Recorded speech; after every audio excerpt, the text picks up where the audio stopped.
There are moments when love becomes something else entirely, something unrecognizable, something deadly. On a cool October evening in 2012, a young attorney stood in his condominium, dressed for a date he would never keep. 6 gunshots would shatter the silence of that autumn night, and with them, a life filled with promise would end in the most brutal way imaginable. But this wasn't a random act of violence. This wasn't a stranger in the dark. The finger on the trigger belonged to someone who claimed to love him, someone who, in the moments after his death, would make a phone call so chilling it would echo through courtrooms for years to come. This is the story of Ryan Carter Poston, a man whose final hours were spent trying to escape a relationship that had already turned toxic, and Shayna Hubers, the woman who refused to let him go. What began as romance would end in obsession, jealousy, and murder, and the truth, when it finally emerged, would be more disturbing than anyone could have imagined. But after years of legal battles and shocking revelations, justice would finally speak. Before I tell you what happened, comment your country and time below. Highland Heights, Kentucky, sits just south of Cincinnati, a quiet suburb where ambition and middle-class comfort intersect. In October 2012, the trees were beginning their slow transformation, leaves turning copper and gold beneath a pale autumn sky. The air carried that peculiar crispness that signals the end of something. Summer's warmth giving way to the approaching cold. Ryan Carter Poston was 29 years old that fall, and by all accounts, he was exactly where he wanted to be, a graduate of Salmon P. Chase College of Law. Ryan had recently established himself as an attorney, building a practice that reflected both his intelligence and his discipline. Those who knew him described a young man who took his work seriously, who believed in the law's capacity for justice, who approached each case with meticulous preparation. But Ryan was more than his profession. He was a fitness enthusiast who spent hours at the gym, sculpting his body with the same dedication he brought to his legal brief. He enjoyed the structure of routine, the early morning workouts, the careful attention to diet and exercise, the satisfaction of physical improvement. His condominium in Highland Heights reflected this ordered life. Clean lines, minimal clutter, everything in its place. Yet beneath this carefully constructed existence, something had been unraveling for months. Her name was Shayna Michelle Hubers, and she had entered Ryan's life as so many relationships begin, with attraction, possibility, the intoxicating rush of new connection. Shayna was striking, intelligent,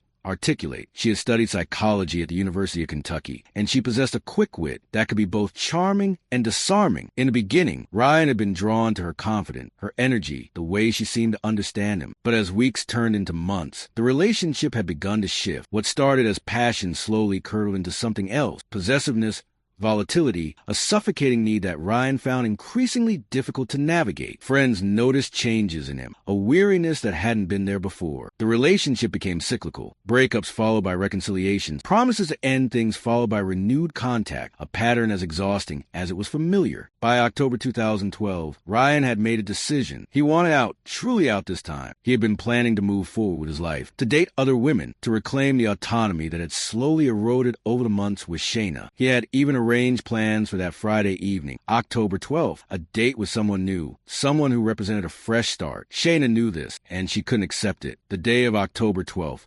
unfolded with deceptive normalcy. Ryan went about his usual routine, tending to work matters, preparing for his evening plan. At some point during the day, Shayna arrived at his condominium. The exact circumstances of her arrival would later become a point of bitter dispute, but the fact remained, by early evening, she was there in his home, and the tension between them was palpable. What happened in the hours that followed can only be partially reconstructed from the physical evidence and from Shayna's own conflicting account. But what is certain is this. At approximately 6:30 p.m., Ryan Carter Poston stood in his condominium, perhaps checking his watch, perhaps thinking about the evening ahead, perhaps simply trying to manage the increasingly difficult conversation with the woman he'd been trying to lead. And then the gunfire erupted. 6 shots, not one in a moment of panic, not 2 in self-defense. 6 deliberate pulls of the trigger. Each one another wound torn through Ryan's body. Each one another second of life stolen away. He was struck in the head, in the arm, in the torso. A brutal assault that spoke not of fear, but of rage. Not of protection, but of annihilation. Ryan collapsed in his condominium, his blood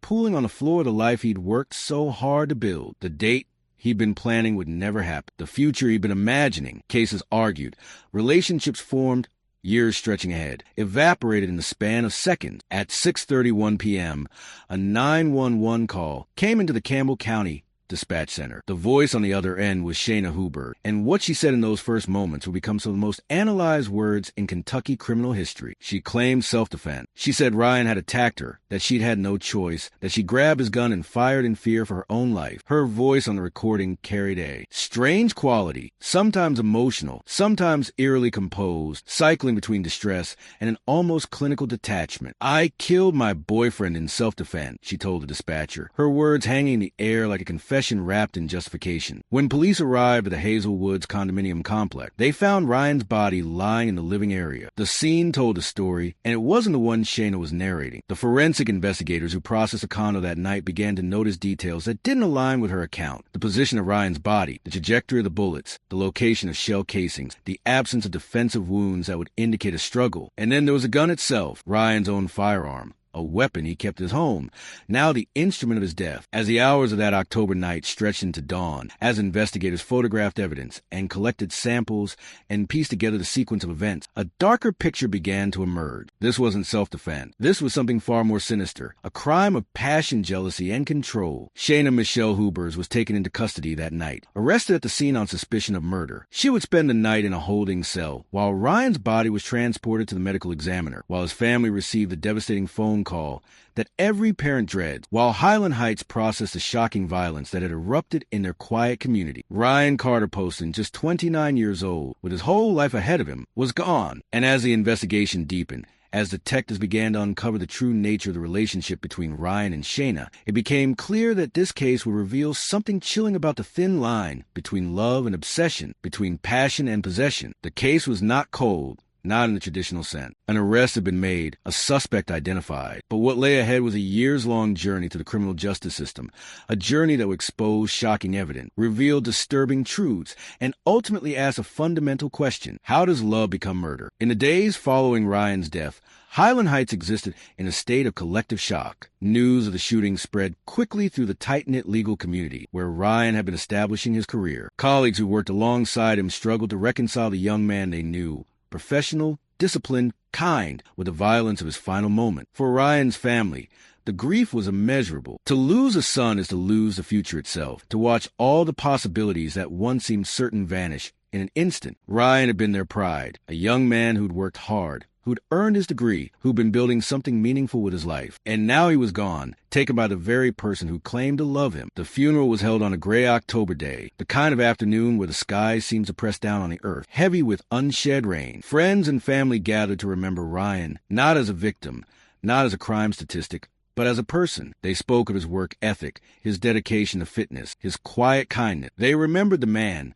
not the murder. But even as they mourned, another story was unfolding, one that would consume the next several years of their lives. Shayna Michelle Hubers sat in the Campbell County Detention Center, awaiting trial for murder. She had been denied bond, deemed too much of flight risk, and so she would remain behind bars as the prosecution built its case. But unlike many defendants who maintained silence, Shayna seemed almost compelled to speak, to explain, to justify. The interrogation footage from the night of the shooting became a focal point of the investigation. Detectives had questioned Shayna for hours after her arrest, and throughout the interview, she presented herself with a strange mixture of emotion and composure that would later disturb those who watched the recording. At times, she appeared distraught, claiming she'd had no choice but to defend herself from Ryan's attack. She described him as abusive, volatile, someone who'd threatened her. But even as she wept, there were moments when her demeanor shifted, when she seemed almost casual, even flippant about what had happened. And then there were the details that couldn't be explained away. In one particularly chilling moment captured on video, Shayna made a comment that would haunt the case. She said she'd given him the nose job he'd always wanted, referring to the fact that one of her bullets had struck Ryan in the face. It was a statement so callous, so utterly devoid of remorse, that even hardened detectives found themselves unsettled. This wasn't the language of someone who'd acted in desperate self-defense. This was something else entirely, a glimpse into a mindset that viewed Ryan's death not as tragedy,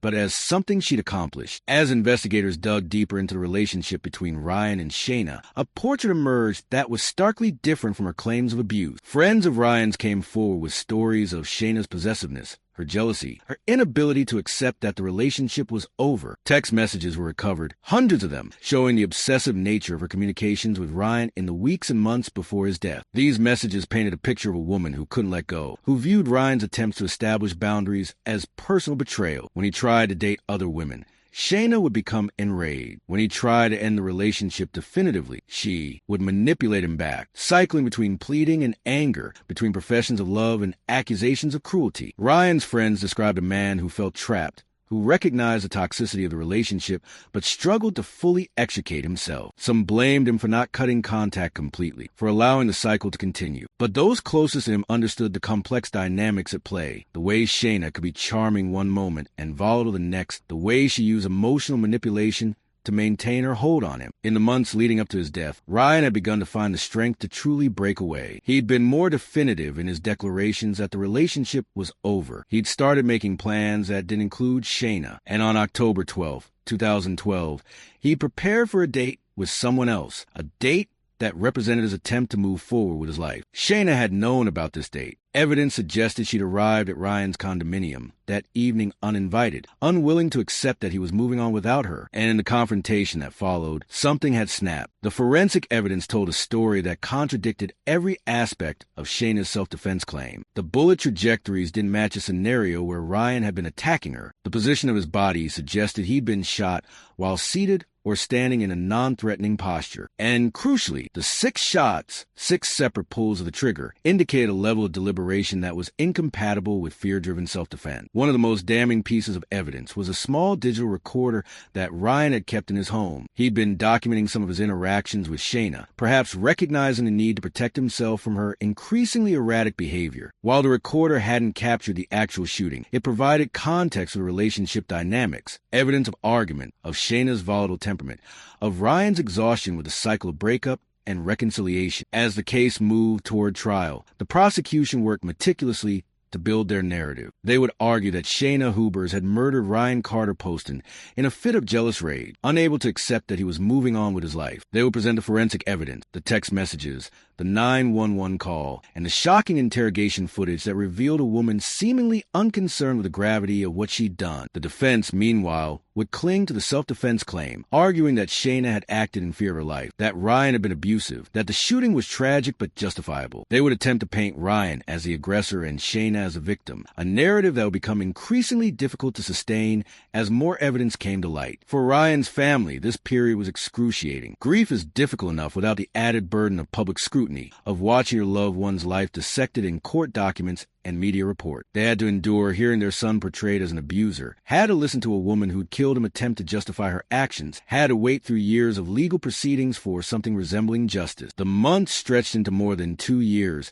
as the case crawled through the judicial system. Pre-trial motions, jury selection, the grinding machinery of criminal justice moving at its characteristically slow pace. For those who loved Ryan, every delay was another wound, another period of waiting while Shayna remained in custody, another season passing without their son, without their friend. Highland Heights moved on. As communities do, new stories replaced the headlines about Ryan's death. The Hazelwoods condominium complex saw new tenants move in and old ones move out. Life continued its forward momentum, indifferent to individual tragedy. But for those directly affected, for Ryan's family, for his friends, for the attorneys and detectives working the case, time seemed suspended, frozen in that October evening when 6 shots rang out and a young man's future was erased. They held on to memories. Ryan at family gatherings, Ryan at the gym, Ryan bent over his law books with characteristic focus. They held on to the person he'd been, refusing to let him be defined solely by how he died. They held on to hope that justice would be served, that the truth would prevail, that the woman who'd taken Ryan's life would be held accountable. And then, finally, in April 2015, nearly 3 years after that fateful October night, the trial began. The courtroom in Campbell County became the stage for a legal drama that would captivate the region and eventually draw national attention. The prosecution, led by experienced trial attorneys, methodically presented their case. They called forensic experts who testified about bullet trajectories and wound patterns. They presented the text messages that revealed Shayna's obsessive behavior. They played portions of the 911 call, where Shayna's voice cycled between distress and an unsettling calm. And then they played the interrogation footage. Hours of video showing Shayna in the interview room, alternating between tears and that chilling composure, making statements that seemed calculated one moment and bizarrely casual the next. The jury watched as she described shooting Ryan, as she made that horrifying comment about the nose job, as she seemed more concerned with how she looked on camera than with the fact that a man was dead. The defense attempted to counter with their narrative of abuse and self-defense, but each argument seemed to crumble under the weight of the evidence. Ryan's friends testified that they'd never witnessed him being abusive, that if anything, he'd seemed worn down by the relationship, eager to escape it. The forensic evidence simply didn't support a self-defense scenario. The angles were wrong, the number of shots excessive, the circumstances incompatible with fear-driven action. But perhaps the most powerful testimony came not from expert witnesses or forensic analysts, but from those who'd known Ryan personally. They spoke of a gentle man, someone who avoided conflict, who'd never shown signs of violence or aggression. They described watching him struggle with the relationship, seeing him try repeatedly to end things with Shayna, witnessing his growing frustration and exhaustion. One friend testified about a conversation with Ryan just days before his death, in which Ryan had expressed relief that he was finally moving on, that he had plans for a date that weekend, that he felt like he was reclaiming his life. The poignancy of that testimony, the knowledge of how close Ryan had been to freedom, hung heavy in the courtroom. The trial lasted several weeks, each day bringing new evidence, new testimony, new revelations about the toxic dynamics that had culminated in murder. And throughout it all, Shayna sat at the defense table, sometimes taking notes, sometimes whispering to her attorney, occasionally showing emotion, but often appearing strangely detached from the proceeding. On April 23rd, 2015, after deliberating for several hours, the jury returned with their verdict, guilty of murder. Shayna Michelle Hubers had been convicted of killing Ryan Carter Poston, and the self-defense claim that she clung to for nearly 3 years had been thoroughly rejected. The sentencing phase followed, and in May 2015, Shayna was sentenced to 40 years in prison. For Ryan's family, it was a moment of relief mixed with a persistent ache of loss. Justice had been served, but it couldn't bring Ryan back. No sentence could restore what had been taken. Yet, even this wasn't the end of the story. In the American criminal justice system, a conviction is rarely the final word. Appeals, legal challenges, procedural reviews. The machinery of law continues grinding long after the jury has spoken. And in the case of Shayna Michelle Hubers, a stunning development would emerge that would force the entire process to begin again. In 2016, more than a year after Shayna's conviction, her defense team discovered something troubling. One of the jurors who'd found her guilty had failed to disclose that he was a convicted felon. Under Kentucky law, felons are prohibited from serving on juries, and this non-disclosure constituted ground for appeal. The revelation sent shockwaves through the case. After years of waiting, after the relief of a guilty verdict, Ryan's family now faced the devastating reality that it had all been for nothing. The conviction was overturned. A new trial would be required. For those who'd fought so hard for justice, this was almost unbearable. They would have to endure the entire ordeal again. The testimony, the evidence, the graphic details of Ryan's death presented in open court, the emotional toll of reliving that October night. And there was no guarantee that a second jury would reach the same conclusion. Shayna, meanwhile, remained in custody. While the conviction had been overturned, she wasn't released pending the new trial. She would wait in the Campbell County Detention Center as the case was prepared for a second time, as attorneys filed new motions and selected a new jury, as the wheels of justice slowly turned once more. The retrial didn't begin until August 2018, nearly 6 years after Ryan's death. 6 years of waiting, of grief held in suspension, of justice delayed. The families of murder victims often speak of time moving differently, of being trapped in the moment of loss while the rest of the world moves forward. For Ryan's family, those 6 years must have felt like an eternity, but if the delay was agonizing, it also allowed for something unexpected, the emergence of additional evidence that would make the prosecution's case even stronger. In the years between the first and second trial, investigators had continued analyzing the digital evidence recovered from Shayna's phone and computer. They'd uncovered additional text messages and social media communications that further illuminated her state of mind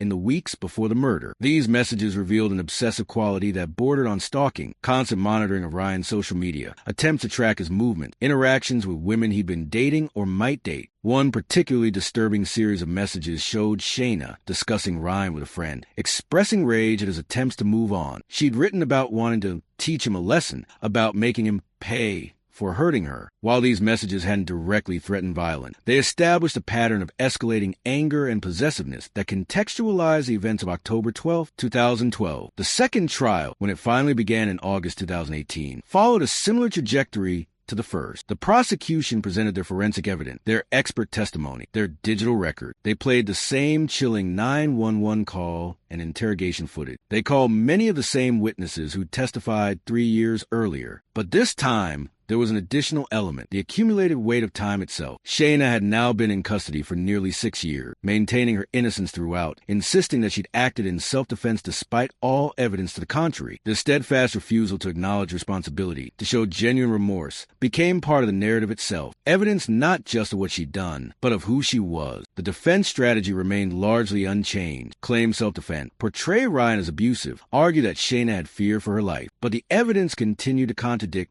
this narrative at every turn. The forensics didn't support it. The testimony didn't support it. And most damningly, Shayna's own words, captured on video, preserved in text messages, didn't support it. During the trial, the prosecution introduced new testimony from forensic psychologists who'd evaluated Shayna. While they couldn't diagnose her definitively without extensive examination, they discussed patterns of behavior consistent with obsessive attachment and an inability to accept rejection. They describe how, in some individuals, the dissolution of a romantic relationship can trigger a rage so consuming that it overrides all normal moral constraint. This wasn't about love gone wrong. This was about control, about possession, about a fundamental inability to accept that another person might choose to leave. The jury in the second trial deliberated for less than 2 hours. On August 28th, 2018, they returned with their verdict, guilty of murder. For the second time, 12 citizens had heard the evidence and reached the same conclusion. Shayna Michelle Hubers had murdered Ryan Carter Poston, and her claims of self-defense were not credible. At sentencing, the judge showed little mercy. Given Shayna's lack of remorse, her continued insistence that she'd been the victim,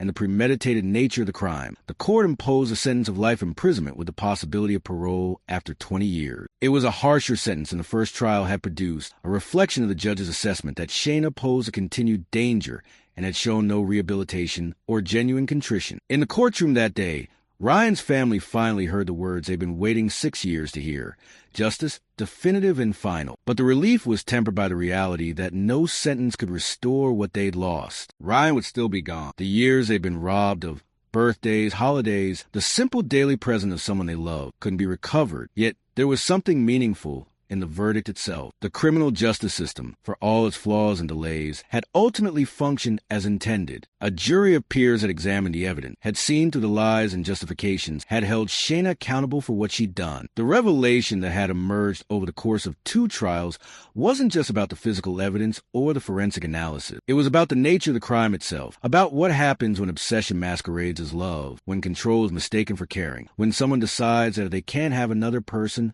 no one can. Ryan had spent months trying to extract himself from a toxic relationship. He'd tried to be kind, then firm, then definitive. He'd made plans to move on with his life, to date other people, to reclaim his autonomy. And on the night he prepared for a fresh start, Shayna had arrived uninvited and ended his life with 6 bullets. The revelation was this: Ryan's murder wasn't a crime of passion in the sense of a momentary loss of control. It was a crime of possession, the ultimate act of control by someone who couldn't bear to lose control. Shayna had chosen to take Ryan's life rather than accept his decision to leave. And in doing so, she revealed something chilling about the dark side of human attachment, about what happens when love curdles into obsession. In the aftermath of the second conviction, Highland Heights could finally begin to move forward. The case that had dominated headlines for 6 years, through investigation, trial, appeal, and retrial, had reached its conclusion. Shayna Michelle Hubers would spend at least the next 20 years behind bars, and potentially the rest of her life. For Ryan's family, the verdict brought a complex mixture of emotion. Relief, certainly.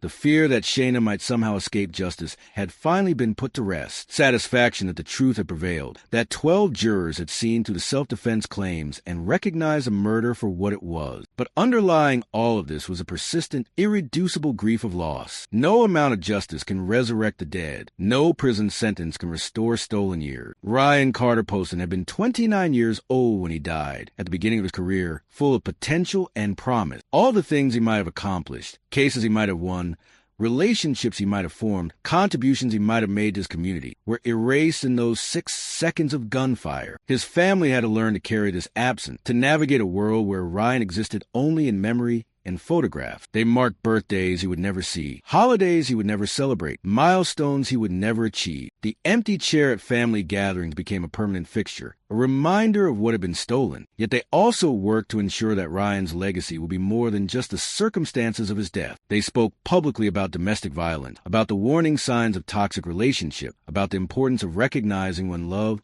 has become something dangerous. Ryan's story became a cautionary tale, a reminder that relationship violence doesn't always announce itself with dramatic incidents, that sometimes it builds slowly, that the person who seems unable to let go might be capable of ultimate harm. The community in Highland Heights rallied around the family, offering support and solidarity. Vigils were held on the anniversaries of Ryan's death. His law school established a scholarship in his name, ensuring that future attorneys would carry forward his memory. Friends and colleagues continued to speak of him not as a victim, but as a person, someone who'd been kind, dedicated, ambitious, someone whose life had mattered. For the legal community that had known Ryan, the case became a teaching moment about the complexities of relationship violence. It challenged assumptions about what domestic violence looks like, about who perpetrators are, about how escalation occurs. Ryan had been a fit, professional man, and Shayna had been a well-educated woman with no history of violence. On the surface, they hadn't fit stereotypical patterns, yet their relationship had ended in murder nonetheless. The case also sparked discussions about gender dynamics in domestic violence. While the vast majority of intimate partner homicides involve men killing women, Ryan's murder was a reminder that violence can flow in any direction, that anyone, regardless of gender, can become an abuser when obsession and control override empathy and respect. Shayna's sentencing had been accompanied by statements from the court emphasizing the severity of her crime and her lack of remorse. The judge had noted that throughout years of proceedings, Shayna had never taken responsibility, had never acknowledged the pain she caused Ryan's family, had never shown genuine contrition for taking a life. This absence of remorse had factored heavily into the life sentence, a recognition that rehabilitation requires acknowledgement, and acknowledgement had never come. In prison, Shayna would have 2 decades before even the possibility of parole. 20 years to reflect on what she'd done, to live with the consequences of those 6 shots, to contemplate the life she'd taken and the life she destroyed, her own. Whether she would ever develop genuine remorse, whether she would ever truly understand the magnitude of her action, remained to be seen. Some people never do. For the detectives and prosecutors who'd worked the case through 2 trials, the conviction represented both professional satisfaction and emotional exhaustion. They'd spent years immersed in the evidence, in the details of Ryan's death, in the toxic dynamics of his relationship with Shayna. They worked meticulously to ensure that justice was served, that the truth emerged despite the delays and legal complications. The verdict vindicated their efforts and honored their commitment to Ryan's memory. The case also highlighted the importance of forensic evidence in modern criminal justice. The bullet trajectories that contradicted Shayna's self-defense claim, the text messages that revealed her obsessive behavior, the digital recordings that capture her callous comment. All of these technological artifacts have been crucial in establishing the truth. Without them, the case might have come down to her word against the silent testimony of a dead man. Technology had given Ryan a voice even in death. As the years pass and the case recedes from public memory, what remains is the essential story. A young man who tried to escape a toxic relationship and paid for that choice with his life. A woman who loved so possessively that she chose murder over rejection. A family that endured years of grief and legal uncertainty before finally seeing justice served. And a community that learned difficult truths about the nature of relationship violence and the importance of recognizing danger before it's too late. Ryan's friends sometimes gather to remember him, sharing stories that keep his memory alive. They talk about his work ethic, his dedication to fitness, his dry sense of humor. They remember him at the gym, pushing himself through another set of exercises. They remember him at the office, focused and professional. They remember him as he was not perfect, but human, someone trying to navigate the complexities of career and relationships like everyone else. And they remember that he'd been trying to do the right thing. He'd recognized that his relationship with Shayna was unhealthy. He'd made the difficult decision to end it definitively. He'd been preparing to move forward with his life. He'd done everything one is supposed to do when a relationship becomes toxic: set boundaries, communicate clearly, make plans to move on. And yet it hadn't been enough, because Shayna couldn't accept his autonomy, couldn't tolerate his decision to leave. The tragedy of Ryan's death is compounded by how preventable it was. If Shayna had been able to accept rejection, to process her emotions without resorting to violence, Ryan would still be alive. He might be a successful attorney now, perhaps married, perhaps with children, perhaps still living in Highland Heights, or perhaps having moved on to new opportunities. All those futures were stolen in 6 seconds of rage and possessiveness. For anyone who's ever struggled to leave a toxic relationship, Ryan's story resonates deeply. It illustrates why leaving can be dangerous, why abusive partners escalate when they sense loss of control, why the period of separation is often the most dangerous time. It reminds us that love should never hurt, that caring should never become controlling, that someone who truly loves you will respect your choices even when those choices cause them pain. The criminal justice system, imperfect as it is, ultimately served its purpose in this case. Despite the setback of the overturned conviction, despite the years of delay, despite the legal complications, truth prevailed. Shayna was held accountable. Ryan's family received the acknowledgement that his death was not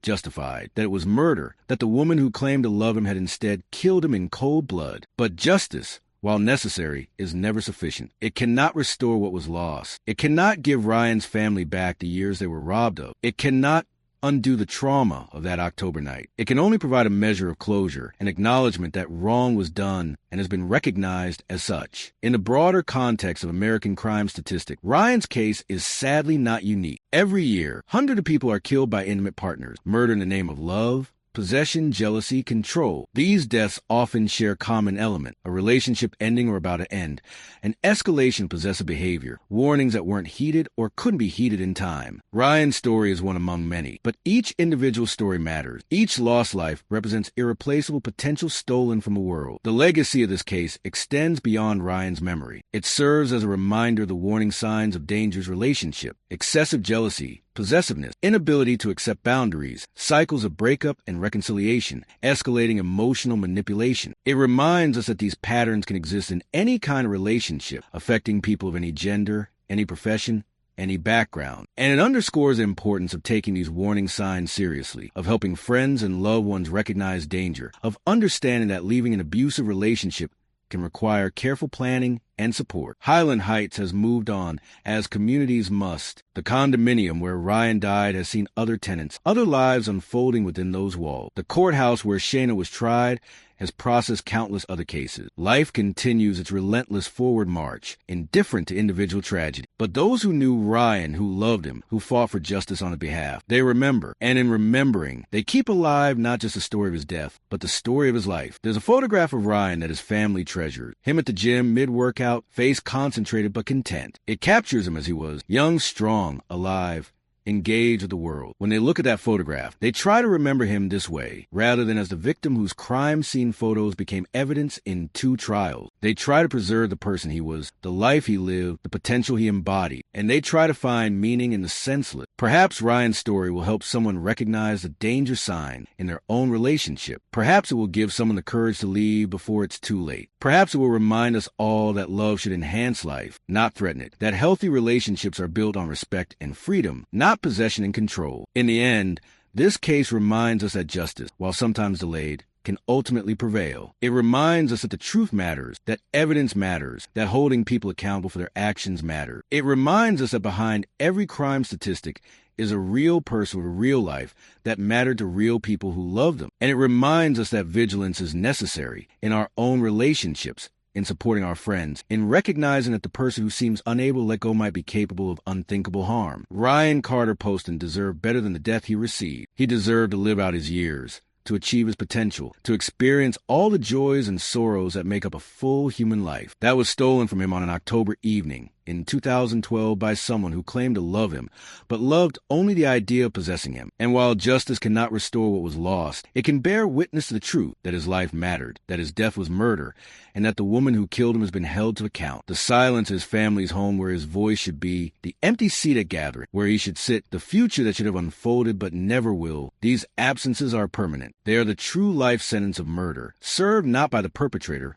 but by those left behind. Shayna Michelle Hubers sits in a Kentucky prison today, her youth slipping away behind bars, her own future now as circumscribed as the life she took. She will be in her 50s before she's even eligible for parole, and there's no guarantee she'll ever be released. The decades ahead offer her time for reflection, for genuine remorse if she's capable of it, for understanding the enormity of what she did. But for Ryan, there is no time left at all. The case files sit in archives now, boxes of evidence and testimony preserving the story of those 6 shots that echoed through a Highland Heights condominium on an autumn evening. Detectives have moved on to other cases, prosecutors to other trials. The machinery of justice continues its work with other victims, other perpetrators, other stories of violence and accountability. But for those who lived through this case, who knew Ryan, who loved him, who fought for justice on his behalf, the story never truly ends. It becomes part of the fabric of their lives, a permanent chapter in their personal history. They carry Ryan forward in memory, ensuring that he is more than just a case number, more than just a cautionary tale, more than just another statistic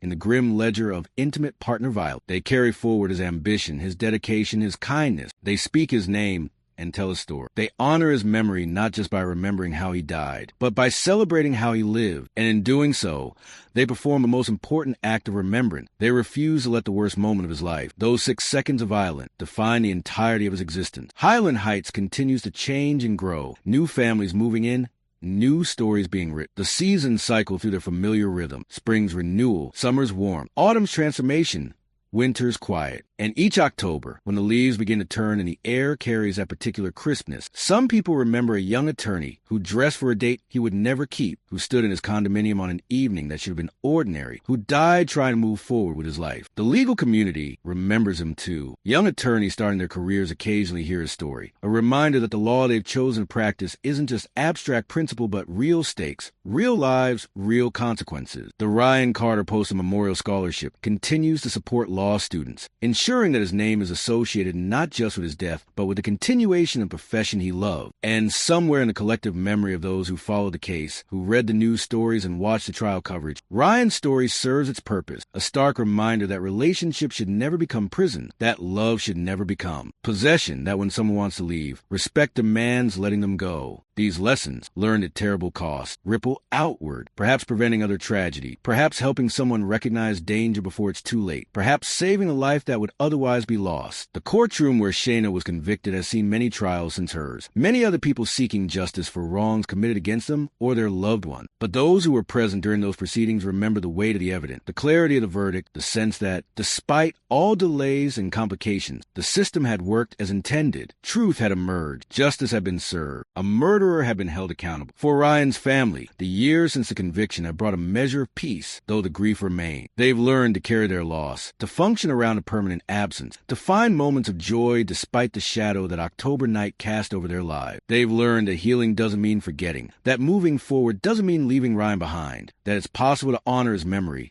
while also embracing the future. They become advocates in their own right, speaking about relationship violence when opportunities arise, sharing Ryan's story in context where it might help others. They've transformed their pain into purpose, ensuring that Ryan's death serves as more than just tragedy, that it becomes a teaching moment, a warning, a call to vigilance. And they've maintained their commitment to remembering Ryan fully, not just as a murder victim, but as a complete person he was. They remember his laugh, his work ethic, his dedication to fitness. They remember family dinners and holiday gatherings, ordinary moments that gain extraordinary significance in retrospect. They remember him living, not just dying. And in those memories, Ryan remains alive, not in body, but in the stories they tell, the love they carry, the space he continues to occupy in their heart. The true crime documentaries and news specials eventually moved on to other cases, other stories of violence and justice. But the people directly affected by Ryan's murder continue to live with its consequences every day. For them, this isn't entertainment or a distant tragedy. It's personal history, lived experience, permanent loss. Yet even in this darkness, there are glimmers of light. The justice system, despite its flaws, ultimately worked. The community rallied around Ryan's family. The truth emerged despite attempts to obscure it. And Ryan's story, tragic as it is, has helped others recognize danger and perhaps avoid similar fate. These small victories don't erase the loss, but they provide some measure of meaning, some sense that Ryan's death wasn't entirely in vain. Shayna's interrogation footage, particularly that chilling comment about the nose job, continues to be studied in forensic psychology courses as an example of callousness and lack of remorse. It serves as a teaching tool for understanding the mindset of certain offenders, the way some people can commit horrific acts without apparent emotional consequence. Ryan's death in this context contributes to broader understanding of criminal psychology, knowledge that might help future investigators, prosecutors, and mental health professionals recognize and address dangerous patterns of behavior. The 911 call, too, remains a study in contrast, the way Shayna cycled between distress and composure, the way her statements seemed calculated even in supposedly emotional moments. These recordings provide insight into how some perpetrators attempt to craft narratives that exonerate them, how they try to control the story even as the evidence contradicts their claim. For students of criminal justice, Ryan's case offers valuable lessons about the importance of forensic evidence, the bullet trajectories that disproved self-defense, the text messages that revealed obsessive behavior, the digital recordings that captured death damning statement. All of these elements combine to create an overwhelming case for murder. The story demonstrates how modern technology provides tools for justice that previous generations lacked, how digital footprints can reveal truth even when perpetrators attempt deception. But beyond the technical and educational aspect, at the heart of this story is a simple, devastating human truth. A young man tried to leave a toxic relationship, and it cost him his life. This fundamental tragedy transcends the legal complexities and forensic detail. It speaks to the universal human experience of relationships, of love and loss, of the sometimes fine line between connection and obsession. Ryan's last thoughts, in those final moments before the gunfire, remain unknown. Perhaps he was thinking about his upcoming date, about the fresh start it represented. Perhaps he was trying one last time to make Shayna understand that their relationship was over. Perhaps he saw her reach for the gun and had a moment of horrible recognition that his life was about to end. We cannot know, but we can imagine. And in imagining, we can feel the tragedy of a life cut short at the very moment it was about to bloom in a new direction. This is what makes his death so particularly cruel, the timing of it, the fact that he was so close to freedom, that he'd done everything right in trying to extricate himself from a dangerous situation, and yet it wasn't enough. It reminds us that sometimes, despite our best efforts, we cannot fully control our own safety, that we depend on others to respect our autonomy, to accept our decisions, to let us go when we need to leave. The Highland Heights community has absorbed this lesson. Parents talk to their children about healthy relationship, about recognizing warning signs, about understanding that love should never feel like imprisonment. The local domestic violence organizations have seen increased awareness and support as people recognize that this kind of tragedy can happen anywhere, to anyone, regardless of socioeconomic status or education level. Ryan's legacy, then, is multifaceted. He is remembered as a promising young attorney whose career was cut tragically short. He is honored through scholarships that bear his name. He is mourned by a family that will never stop missing him. And he serves as a cautionary tale about the dangers of toxic relationship, about the importance of recognizing when love has become something dangerous. Time moves forward, relentless and indifferent. The years accumulate. Children born after Ryan's death grow into adolescence, then young adulthood, having never known a world in which he existed. The calendar continues its march. 2015, 2018, 2025, and beyond. The case that once dominated headlines becomes history, then fading memory, then forgotten except by those directly affected. But for Ryan's family, for his friends, for those who loved him, the loss remains immediate. Grief doesn't follow the same timeline as the rest of the world. For them, Ryan's death might as well have happened yesterday, so fresh does the pain remain. The passage of time brings not forgetting, but a deepening understanding of all that was lost, all the moments that should have been but never were. And so they continue to remember. They continue to speak his name. They continue to ensure that Ryan Carter Poston was a person who mattered, whose life had value, whose death should be remembered not just as a crime statistic, but as a human tragedy that ripples outward,